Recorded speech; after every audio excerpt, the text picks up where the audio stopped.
Hello friends, I Dr. Asha Chawla, Associate Professor in Commerce, GVM Girls College Sonipat. ये हमारी index number chapter के अंतर्गत दूसरी video है। पहली वीडियो के अंदर हमने पढ़ा था कंस्ट्रक्शन ऑफ इंडेक्स नंबर।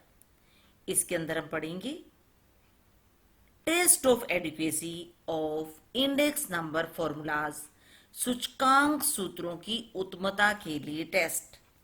इस वीडियो के अंदर हम कवर करेंगे time reversal test, factor reversal test, circular test और हम कुछ प्रैक्टिकल एग्जांपल्स देखेंगे इन टेस्ट के लिए। आइए स्टार्ट करते हैं। क्या मतलब है test of adequacy of index number formulas? Friends, यहाँ बात करते हैं कि हमने पिछली वीडियो में डिस्कस किया था इंडेक्स नंबर को कंस्ट्रक्ट करने की बहुत सारे फॉर्मूले हैं।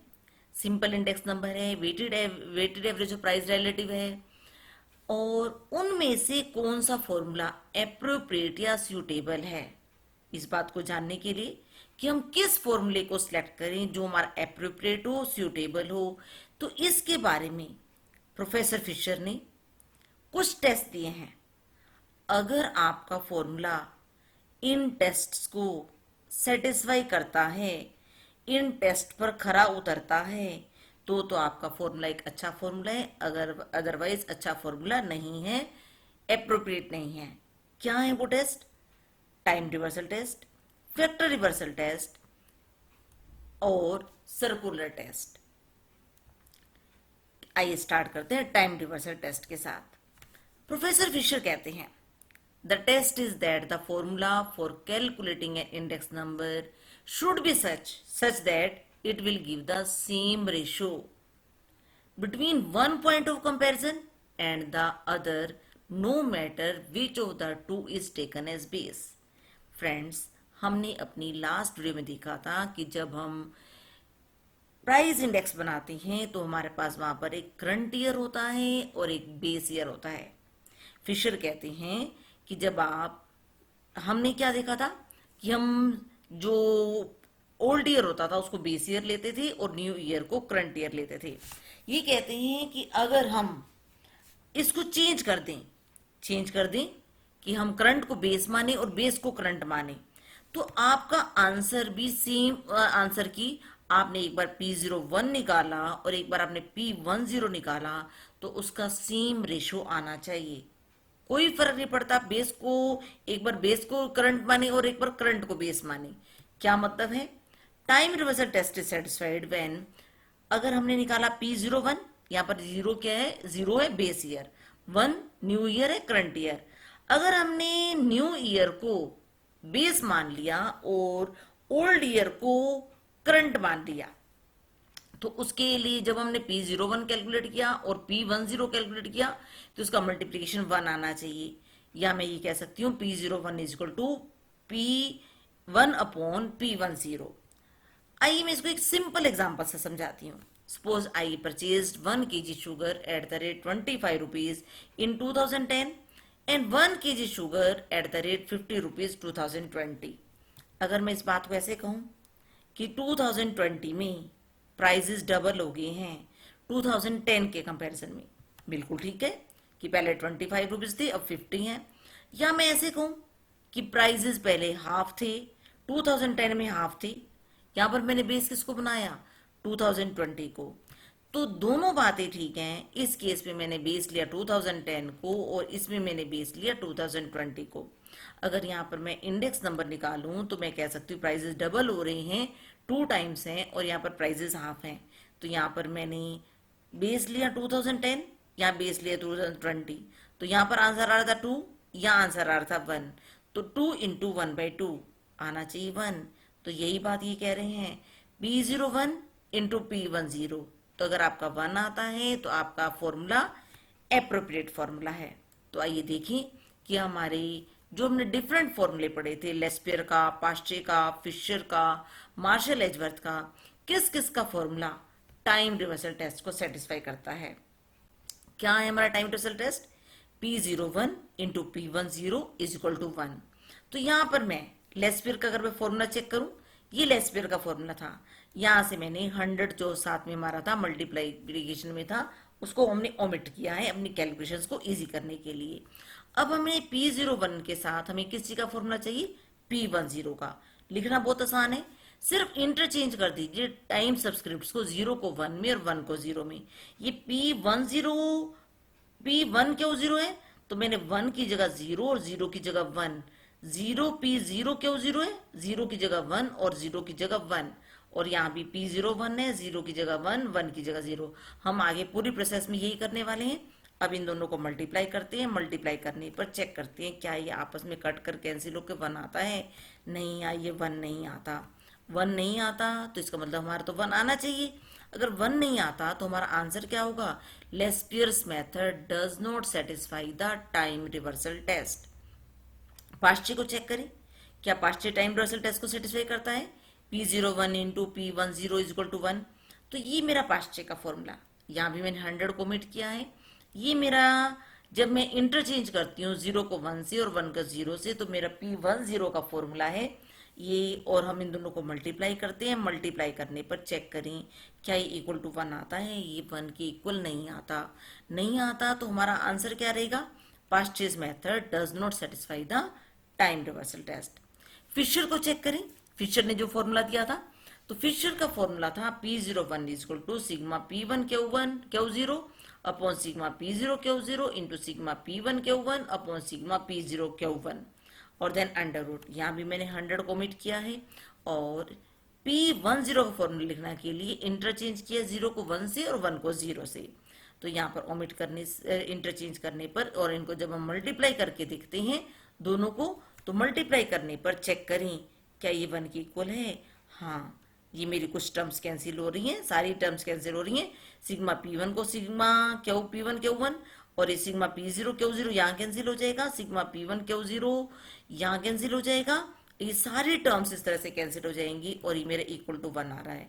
तो मैं कह सकती हूँ कि फिशर का फॉर्मूला हमारे टाइम रिवर्सल टेस्ट को सेटिस्फाई करता है। मार्शल एजवर्थ की बात करें, क्या मार्शल एजवर्थ का फॉर्मूला टाइम रिवर्सल टेस्ट को सेटिस्फाई करता है। ये मेरा टाइम रिवर्सल टेस्ट और ये मार्शल एजवर्थ का फॉर्मूला, ओमिट किया है 100 और इंटरचेंज किया है लिखने के लिए, और 0 को 1 से और 1 को 0 से, ये P10 का फॉर्मूला। मल्टीप्लाई करें दोनों को मल्टीप्लाई करके देखें और चेक करें, हाँ ये कैंसिल हो जाती हैं क्योंकि इसका जो टोटल है सिग्मा P1 Q0 और ये भी सिग्मा P1 Q0 है, सिग्मा P1 Q1 है और ये भी सिग्मा P1 Q1 है और ये टर्म्स भी सेम है। तो जब हम इसको सिंप्लीफाई करेंगे तो ये कैंसिल हो जाती हैं और इक्वल टू 1 आ जाता है। तो इसका मतलब मार्शल एजवर्थ का फॉर्मूला हमारे टाइम रिवर्सल टेस्ट को सेटिस्फाई करता है। फैक्टर रिवर्सल टेस्ट क्या है। फैक्टर्स, जब हम कोई भी इंडेक्स नंबर बनाते हैं, प्राइस इंडेक्स या क्वांटिटी इंडेक्स, तो उसके अंदर हमारे 2 फैक्टर होते हैं, एक प्राइस होता है, एक क्वांटिटी होता है। तो ये कहता है, फिशर जी कहते हैं, this is another test given by Professor Fisher just as our formula should permit interchange of two time. Time reversal test के अंदर क्या था कि हम टाइम को इंटरचेंज कर रहे थे और वहां पर कंसिस्टेंट रिजल्ट आने चाहिए। तो ये बताते हैं कि क्या अगर हम फैक्टर्स को भी इंटरचेंज कर दें, मैं प्राइस के जो फॉर्मूले में प्राइस को क्वांटिटी के साथ और क्वांटिटी को प्राइस के साथ इंटरचेंज कर दूं, तो ये क्या वैल्यू इंडेक्स के इक्वल आता है। अगर ये वैल्यू इंडेक्स के इक्वल आता है, ये देखिए price index into quantity index is equal to value index के इक्वल आता है, तो हमारा फैक्टर रिवर्सल टेस्ट सेटिस्फाई हो जाता है। यानी P01 into Q01 price index और क्वांटिटी इंडेक्स इक्वल टू किसके इक्वल आना चाहिए, वैल्यू इंडेक्स के। तो आइए हम चेक करें अपने सारे फार्मूलाज को। लेस्पियर का फॉर्मूला ये मेरा है, फैक्टर रिवर्सल टेस्ट ऐसा होना चाहिए, is equal to value index के इक्वल आना चाहिए। तो अगर मैं यहाँ पर चेक करूं P01 का फॉर्मूला लेस्पियर के अकॉर्डिंग, यहाँ से ओमिट किया है हमने 100 को और ये मेरा इंटरचेंज किया है मैंने P को Q से और Q को P से और क्वांटिटी इंडेक्स का फॉर्मूला लिखा है। और फॉर्मूला लिखने के बाद दोनों को मल्टीप्लाई करने पर क्या चेक करें, क्या मेरा ये sigma P1 Q1 sigma P0 Q0 के इक्वल आता है। नहीं, ये इक्वल नहीं आ रहा। इक्वल नहीं आ रहा तो हम कहेंगे नॉट इक्वल और हमारा कंक्लूजन क्या होगा, Laspeyres method does not satisfy the factor reversal test. Paasche को चेक करें, किस चीज के लिए, फैक्टर रिवर्सल टेस्ट के लिए। ये है फैक्टर रिवर्सल टेस्ट, हम P01 का फॉर्मूला लिखेंगे पास्चे के अकॉर्डिंग, हम Q01 का फॉर्मूला लिखेंगे और उनको मल्टीप्लाई करके चेक करेंगे क्या मल्टीप्लाई करने पर ये वैल्यू इंडेक्स के इक्वल आता है। ये वैल्यू इंडेक्स के इक्वल नहीं आ रहा, तो हमारा कंक्लूजन क्या होगा, Paasche's method does not satisfy the factor reversal test. आइए इसको चेक करें फिशर के लिए।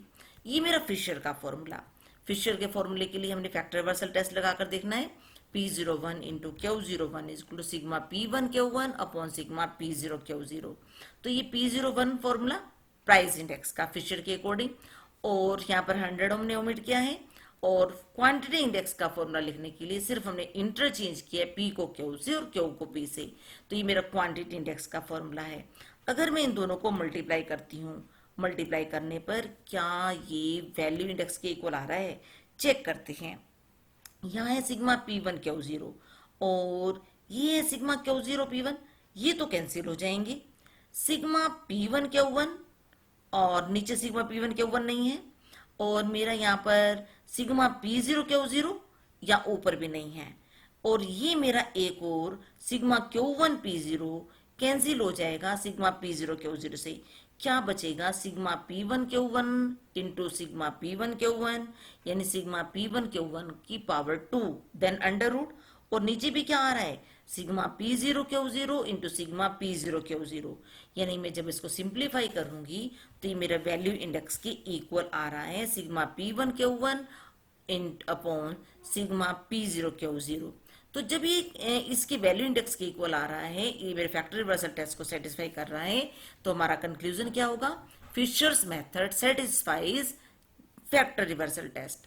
मार्शल एजवर्थ को चेक करें, क्या मार्शल एजवर्थ का फॉर्मूला फैक्टर रिवर्सल टेस्ट को सेटिस्फाई करता है। ये मेरा फैक्टर रिवर्सल टेस्ट, तो हम मार्शल एजवर्थ के अकॉर्डिंग P01 का फॉर्मूला लिखेंगे। हमने यहाँ 100 ओमिट किया है, और उसका क्वांटिटी इंडेक्स का फॉर्मूला लिखने के लिए इंटरचेंज किए फैक्टर्स को, P को Q से और Q को P से। तो ये मेरा फॉर्मूला क्वांटिटी इंडेक्स का। तो मल्टीप्लाई करके देखिए दोनों को, ये हमने दोनों को मल्टीप्लाई करके देखा। मल्टीप्लाई करके देखने पर ये देखिए ये मेरा इसमें इक्वल नहीं आ रहा, तो हम क्या कंक्लूजन निकालेंगे कि मार्शल एजवर्थ का फॉर्मूला फैक्टर रिवर्सल टेस्ट को सेटिस्फाई नहीं करता। अब आइए हम थर्ड टेस्ट की बात करते हैं, circular test. Circular test is the extension of time reversal test. Extension कैसे, कि वहां पर हमारे पास दो होते थे, एक बेस ईयर होता था और एक करंट ईयर होता था, लेकिन इसके अंदर हमारे पास एक 0 1 2, यानी हमारे पास वहां सिर्फ 0 और 1 थे, यहाँ पर 0 1 और 2 हैं।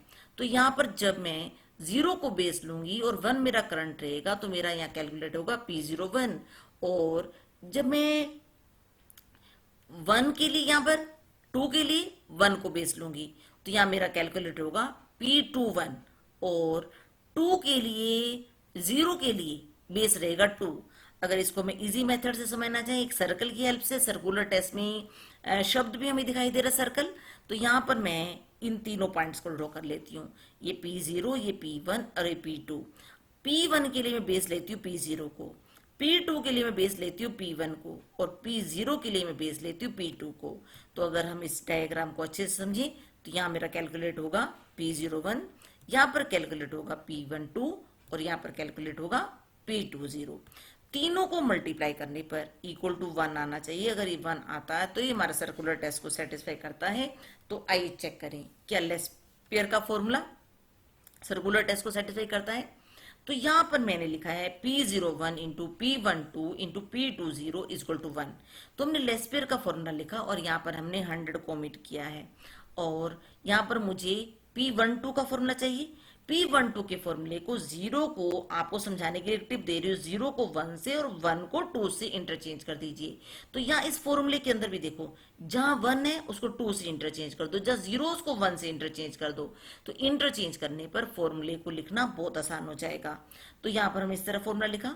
अब मुझे लिखना है P20 का, P20 को यहीं से करना, 1 को 2 से और 2 को 0 से। तो जहां पर आपको 2 नजर आ रहा है तो चेंज कर दिए 0 से, और जहां पर 1 नजर आ रहा है उसको चेंज कर दो 2 से। तो इस तरह आपको फॉर्मूला मिल जाएगा P20 का। और अगर हम यहाँ पर हम लेस्पियर का फॉर्मूला सर्कुलर टेस्ट को चेक करने के लिए यहाँ हम वैल्यूज पुट करके देखती हैं, तो ये सारी वैल्यूज कैंसिल नहीं हो रही है, इक्वल टू 1 नहीं आ रहा, तो हमारा कंक्लूजन क्या है, Laspeyre formula does not satisfy the circular test.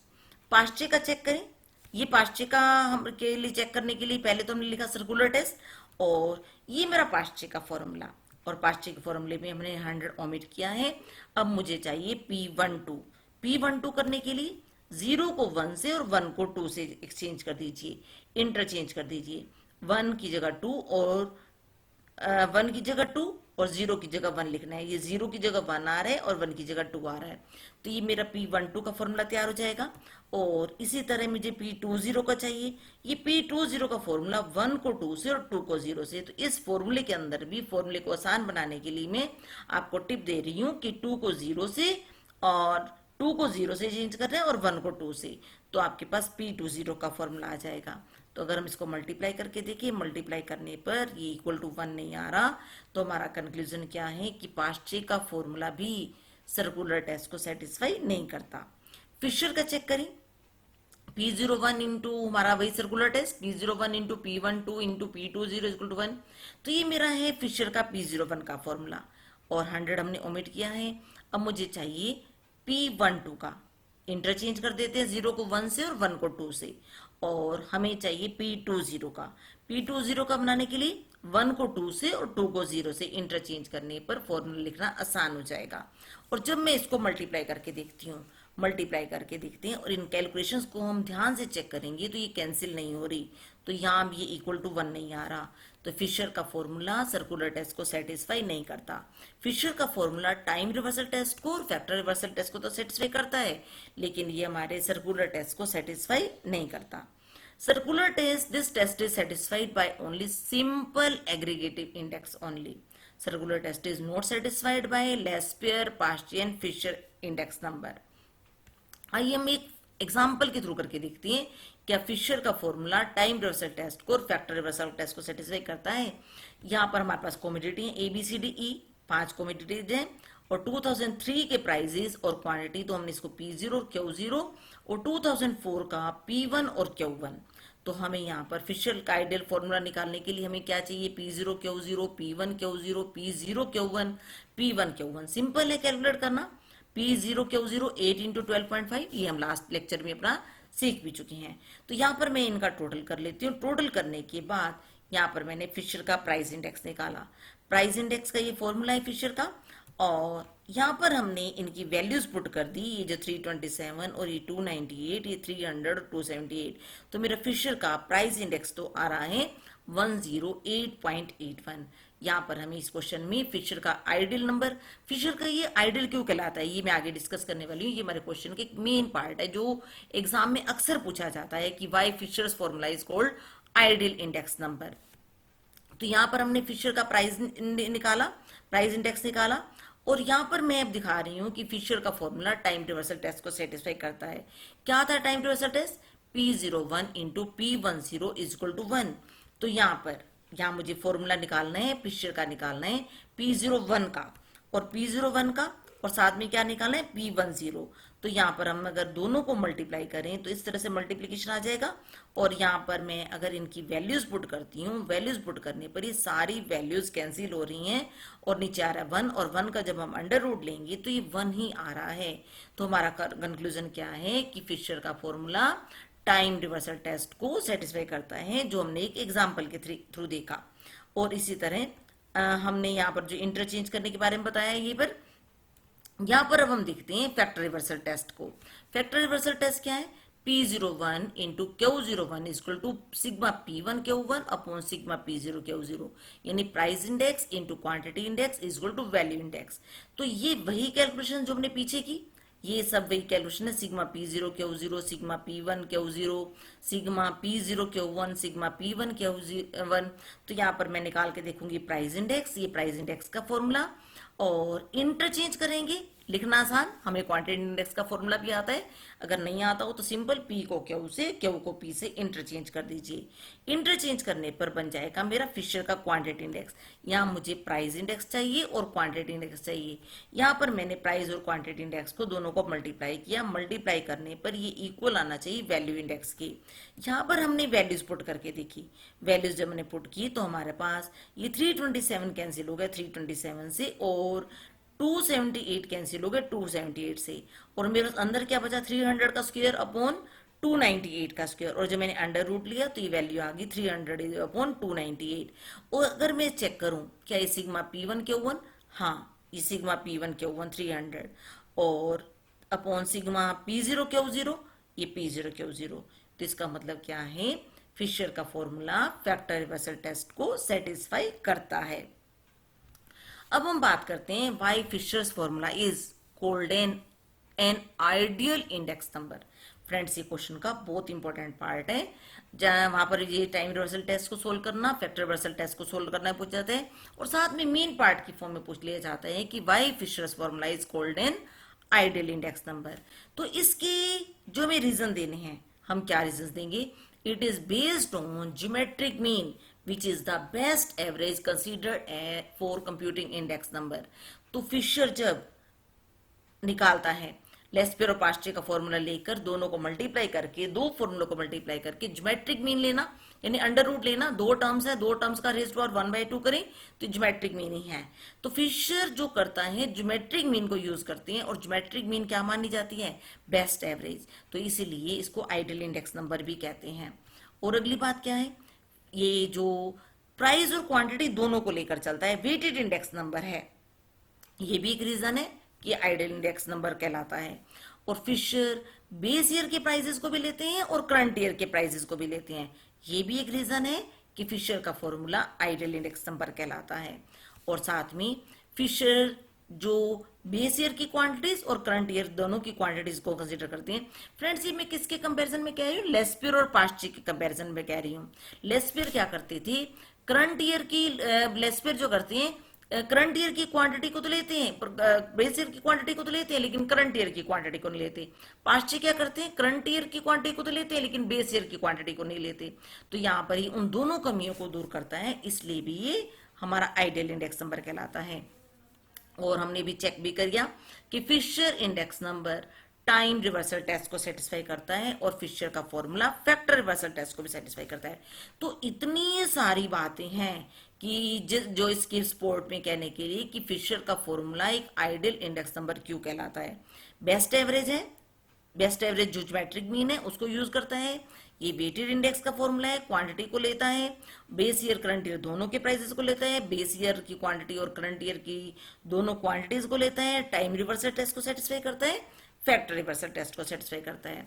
तो फ्रेंड्स, इस वीडियो के अंदर हमने क्या क्या सीखा, test of adequacies in the case of index numbers, कौन से फॉर्मूले हैं, कौन से वो टेस्ट है, time reversal test, factor reversal test, circular test, हमने उनकी थ्योरी को भी समझा, कौन कौन से फॉर्मूले टाइम रिवर्सल टेस्ट को सेटिस्फाई करती हैं, कौन से फैक्टर रिवर्सल टेस्ट को सेटिस्फाई करते हैं, और कौन से सर्कुलर टेस्ट को सेटिस्फाई करते हैं, और हमने एग्जाम्पल के थ्रू भी सॉल्व करके देखा। और साथ में हमने देखा कि फिशर का फॉर्मूला एक आइडियल इंडेक्स नंबर क्यों कहलाता है। तो friends, I hope this video will be useful for you. Keep learning. Happy learning. Thank you, my friends.